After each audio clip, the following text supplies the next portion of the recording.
Hello, everyone. This is Michael Homer talking to you from Reproductive Science Center here in Los Gatos. And I wanted to give you guys an update on the new COVID guidelines from the American Society for Reproductive Medicine.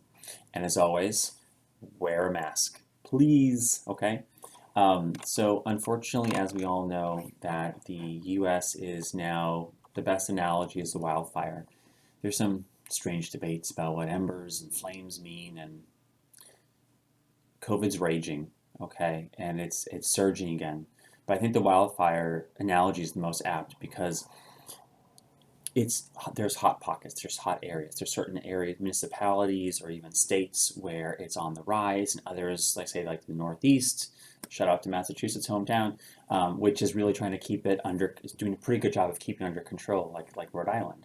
Um, and so but if you look at the map, I mean, this is just there's those hotspots, right?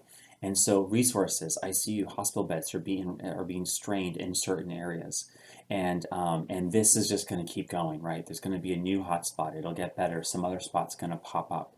So the guidelines that we're talking about here in these updates will always be sort of need to be taken with in the context of how your particular area is doing.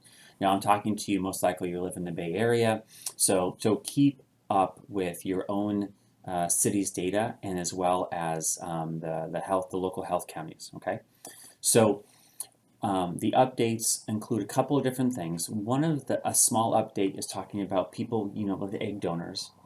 One of the main things about egg donors, what they're trying to say is that if you're planning for maybe an egg donation or to receive eggs, that you would maybe be able to create the embryos but freeze all and not try to coordinate a fresh embryo transfer. Ultimately, what they're trying to say is that because someone might be COVID positive and there's more than one, sort of couple involved, that there's higher risk of having a canceled cycle and just not going according to plan. So maybe just plan to take things a step at a time. Small little part of that update. The majority of the update is talking about what I think most people want to know about is COVID and pregnancy. Okay, so there's overall good news, but we also have to be cautious about that. So birth outcomes. So it does appear that full-term newborns that are born from mothers with active COVID infections seem to be doing well overall with no severe illnesses. Okay. This has been shown in international studies as well as a lot of studies have been done out of, say, New York City, right? Because that was the epicenter for a while there in the spring. Now, specifically for mothers, COVID is a risk while pregnant. So depends upon the case reports or case series that have been reported, but between 20 to say 33% of heavily pregnant women, say second, third trimester, who contracted COVID were hospitalized. Some reports have up to 10% were put on ventilators. And unfortunately, we know that people die from COVID, including women who are pregnant. The good news, I guess, is that women who are pregnant were not having a higher mortality rate than those women who were not pregnant.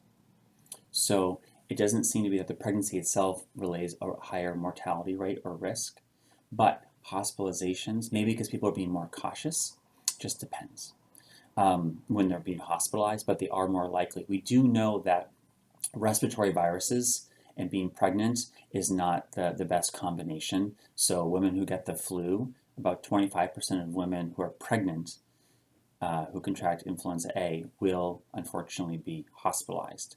So this is in line with something along those lines and maybe just a little bit worse, which we would expect. Another part that we look at is vertical transmission. So what are the evident? Vertical transmission means that when the mom contracts something and passes it to the baby, okay, in utero, like a congenital infection in a way. And there's no evidence that happens, but there have been like pathological studies and after deliveries showing that the virus is in, say, the umbilical cord or in the placenta.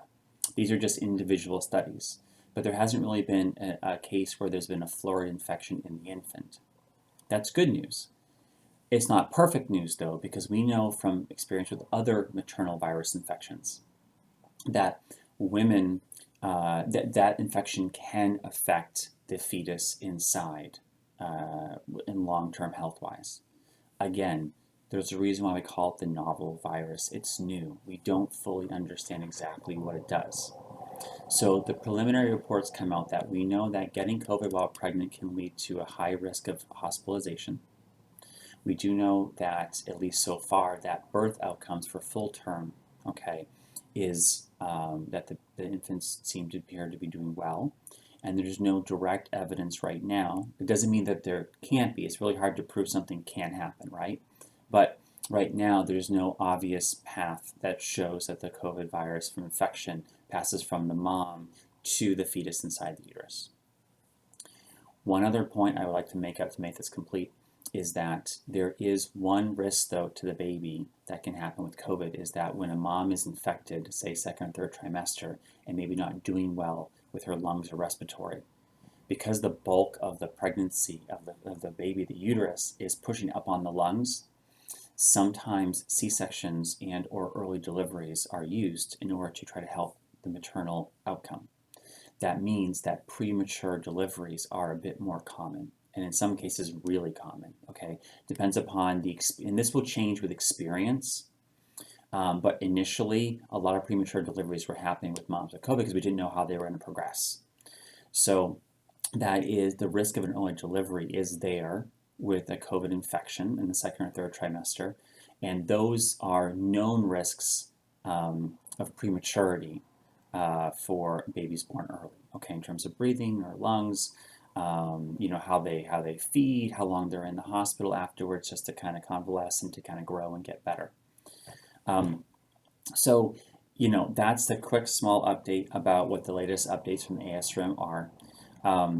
Another thing to keep in mind is that we all know, and it's such a nebulous thing to talk about, but it's super important, is that it's just mental well-being, right? If you're listening to this, maybe you're having trouble having your family, and on top of that, we're into COVID and everything going around in the US, right? And it's really stressful. So the only thing I can kind of let you know is talk to someone if you're feeling this way, right? So talk to your partner, talk to your friends, talk to a counselor. You can literally, I forgot my phone today, so I can't hold up my phone, but there's apps where you can, get in touch with someone who you can speak with, right? Or even text-based support to kind of just relay how you're feeling. We at RSC and any other fertility center will have resources for you as well, for talk counselors that you can do, on Zoom or, or wherever you guys feel more comfortable, like in a larger room with masks on. So ultimately, things have changed and evolved, more experiences have happened, so we've made some progress in knowing more about COVID and pregnancy, but there's still a ton more that is, to come, right? So as always, please wear a mask, please, okay? And take care out there, and just know that if you're in the Bay Area and you're looking to grow your family or you're already a patient with us, we're here to help, okay? Take care.